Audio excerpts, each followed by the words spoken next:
Hello everyone. So wedding season হচ্ছে আমাদের প্রত্যেকটা আর্টিস্টের কাছে একটা অনেক অনেক বড় একটা সিজন। তো যারাই এই সিজনে কাজ করো বা যারাই আমাদের মতো আছো, সিজনকে খুবই ভালোবাসো, সিজনে কাজ করতে অনেক অনেক ব্যাড এক্সপিরিয়েন্স গুড এক্সপিরিয়েন্সের সাথে আমাদের চলাফেরা করতে হয়।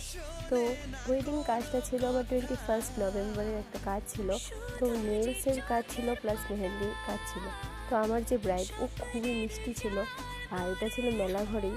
তো ও আমার কাছে নিউডের মধ্যে নেলস চেয়েছিল। তো আমি ওকে বলে একটা রিং ফিঙ্গারটা আমি ক্যাটার মধ্যে করে রেখেছি রেড কালারের মধ্যে। তো যেহেতু ব্রাইডার একটু এরকম রাখলে ভালো লাগে, আর আমার কাছে মেহেন্দি চেয়েছিল ফ্লোরাল ডিজাইনের মধ্যে।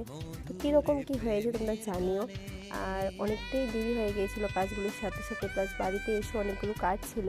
তো ওইটা আমি পরে তোমাদের সাথে শেয়ার করে দেবো। আর কাজটা কেমন হয়েছে সকলে জানিয়ে। Thank you.